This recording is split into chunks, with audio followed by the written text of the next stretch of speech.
In this video, we use LifeBrush to sketch a neuromuscular synapse. We start by painting the phospholipid bilayer on surfaces that we previously created using our sculpting tool. We can't see them here, but we're using the illustration in the background as a guide to where we previously sculpted them. There is an option to turn those surfaces on. Now we're going to paint some acetylcholine receptors on the postsynaptic muscle membrane. Now let's add some integrin, dystroglycan, and voltage-gated sodium channels to the postsynaptic muscle membrane. Now we'll build the presynaptic membrane, adding some integrin, some voltage-gated calcium channels, and the LAR complex. This is a molecular arrangement of synaptobrevin and Rab3A that we're adding to the surfaces of the synaptic vesicles. This is an arrangement of syntaxin and more synaptobrevin that we're adding to the neuron presynaptic membrane. Some of the molecular agents that we painted have swarm grammars attached to them that grow and instantiate when we start the simulation. We use our molecular building block tool to paint actin filaments. The filaments are generated along the brush path.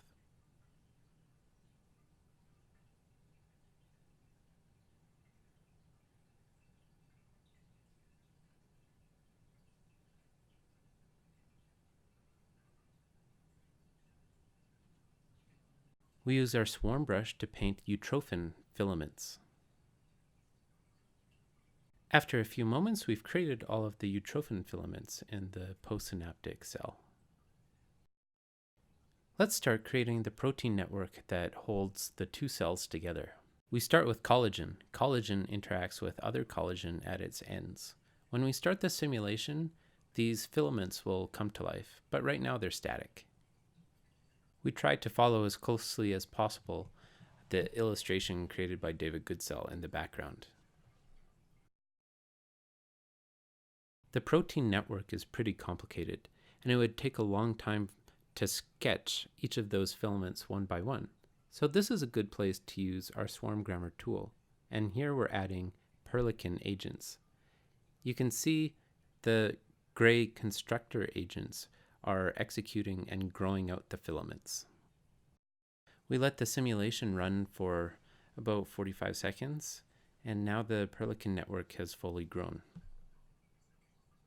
Now we use our swarm grammar brush to paint in laminin.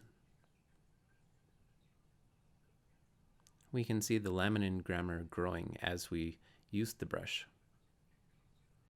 Intactin connects to LAR and laminin. Consulting Goodsell's illustration, we add agrin.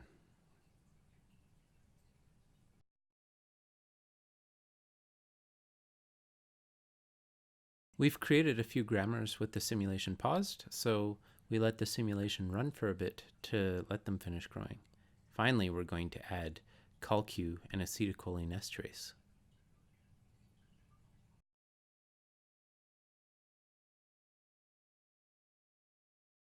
The neuron and muscle cells maintain a high concentration of sodium ions outside of their body. Here we're adding our sodium agents that represent many sodium ions.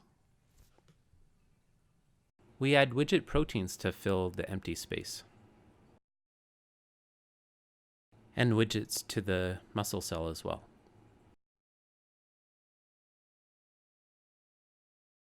We were not very careful when we painted our sodium ions, so we let the simulation run for a little bit so they can diffuse and reach a uniform distribution.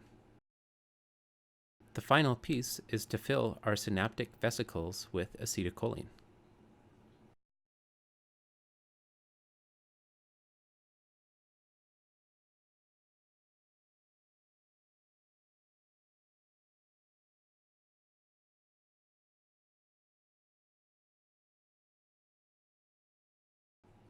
And our simulation is complete.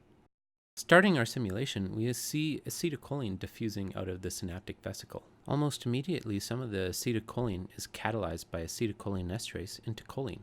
Let's look closer with our path visualization tool, selecting the blue choline there. Our event trace tool gives us a bit more information. It shows that acetylcholine interacted with acetylcholinesterase to produce choline. Running the simulation for a little bit, we start to see acetylcholine binding with acetylcholine receptors, opening a channel in the membrane for sodium to flow through. This event trace tells an interesting story where acetylcholine in yellow, bound to the receptor, was released, encountered acetylcholinesterase, was catalyzed into choline in blue, which was later pumped back into the neuron at the top. Letting the simulation run for a few minutes allows enough sodium to enter the muscle that it changes the voltage across the membrane, causing the voltage-gated sodium channels to open, letting even more sodium into the muscle. Opening of one channel and the corresponding voltage change triggers neighboring channels to open. Our event trace visualization tools tells a story. Here we have acetylcholine in yellow. It was sitting inside of the synaptic vesicle and diffused out, where some of them encountered acetylcholinesterase and were catalyzed into choline in this blue path, and eventually pumped back into the cell. Some of those acetylcholines made it past the acetylcholinesterase, where they made it to acetylcholine receptors, opening up a channel that allowed sodium ions to flow bidirectionally across the membrane. This caused an increase in voltage that allowed the sodium channels to open.